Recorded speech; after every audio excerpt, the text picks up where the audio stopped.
guys, hello. Primitivo Rodriguez, and today I will be sharing on why I think the pursuit of happiness is a lifelong pursuit and journey. So, I'll tell you a little bit on my personal experience with the pursuit of happiness.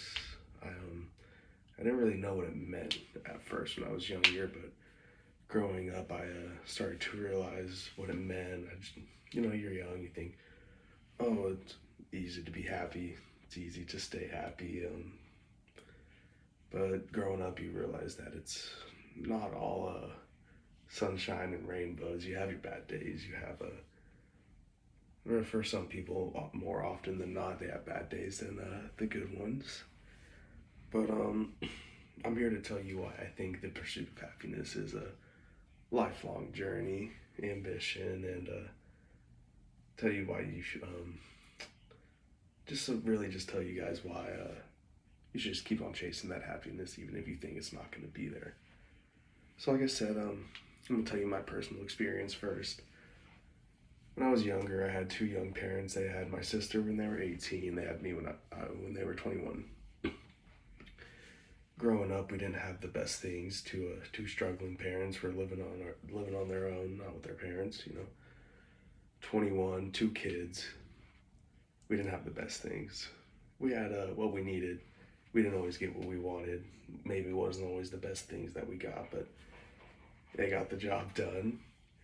You know, I would ask my parents often for something, and they'd tell me no, and I'd always get mad, say why not, and they would try to avoid the argument that we didn't have enough money, which inevitably was true, but they never wanted to tell it like that. They just always said, you got what you need, you don't always get what you want. So I grew up with that kind of, and I was like, all right. And then one day I started the conversation saying, are you guys ever upset or not as happy than the people that have more than us? And I remember so vividly, it was we're sitting at our little round table, sister next to me, and my dad to the right of me, and my mom across from me. And they go, son, one day you will realize that happiness comes and goes, but it's the happiness you chase, and it's the goals you set and everything like that. And it really stuck with me. And I never really understood though what it meant until I started getting older, and I started to realize that I would rather have those happy days and end happier than chase the bad ones. You always try to avoid the bad ones. So that's where I started to realize what the pursuit of happiness was. And then, to help my case, I brought some examples, some studies for you guys, like the Harvard experiment. They experimented, Harvard, of course, they experimented on men. Women did not attend Harvard at this time when the project started. And let me give you a little intel on the project started. It lasted 85 years and started right after the Great Depression, and they wanted to see what leads to a happy life. So they got men. There was no women involved, unfortunately, at that time. It was just an all men's school. But they started keeping track of these men over the years. What makes them happy? What doesn't make them happy? And one thing that they learned is building relationships, constant relationships, different relationships. That leads to a better mindset. That leads to more happiness in life. It's the relationships you make, the bonds you hold. It just creates a better mindset. They saw in the studies. It was crazy. And they also saw that learning and growing throughout your life, not just in school, not just in college or your job, but it was the learning and growing that they were talking about, experiencing new things you always want to do. And that also led to a better mindset than the person that didn't chase after something new or care to go learn something new. And they saw that the people that chased their goals that they said, they would reach them. It took time, but they would reach them. And by the time they reached them, they put one person next to the other, not literally just the information, the examples. And they saw the mindsets of the person that didn't chase their goals and the person that did. And the one that did came up on top in the happier mindset by the time their life was coming towards the end.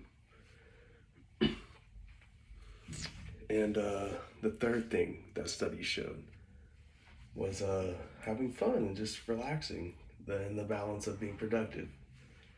They saw a person that wasn't having fun in their life and productive, worked, wasn't always in that happy mindset, didn't end up being happy with their life. Compared to, of course, the person that found the balance, the person that sorry, I'm blanking out right now.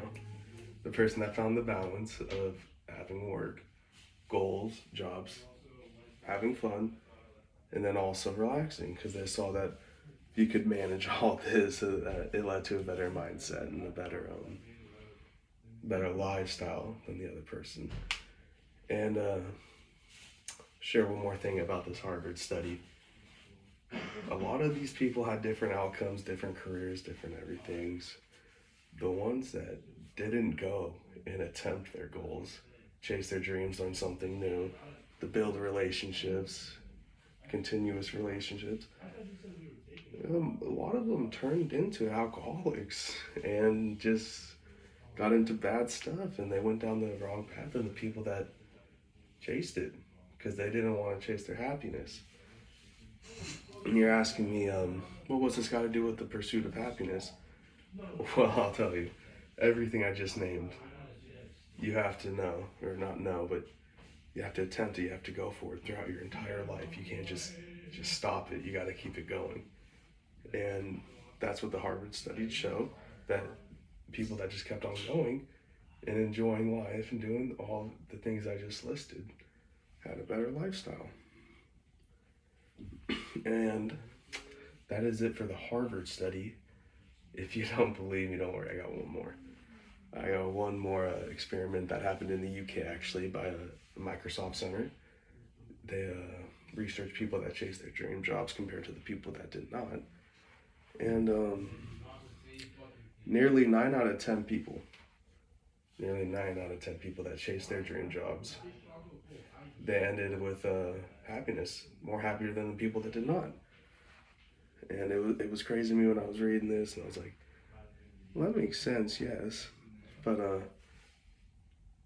you think work is just work. You gotta get up, polish your shower, do all this to get ready for work, and then have a stressful day. Well, these people are excited to do that. And, sorry. It was the people that worked towards something they enjoyed and they loved that ended up happier than the people that chased the money. And I'll actually tell you, the people that didn't chase their dream jobs, they saw 47 of them were dissatisfied with their lives. And they did not like their lives at all, really, but the research showed 54 of them would change their jobs. And then 71% of them would go in the completely different direction than the people that did chase their dream jobs. The numbers are there, the research is there. You saw, I just read out all those numbers. I don't know if you caught them, but these were people that had dreams compared to people that had them and didn't chase them.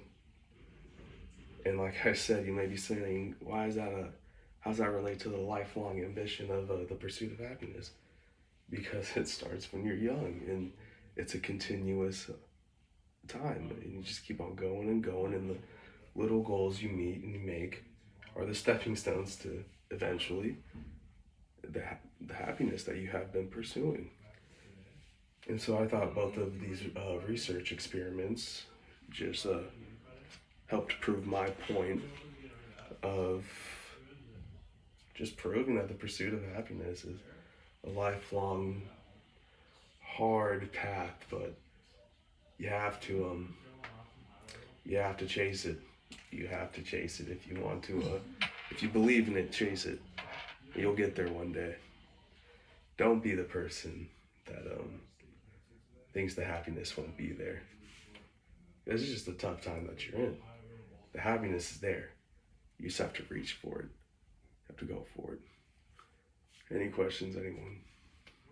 No? Thank you guys.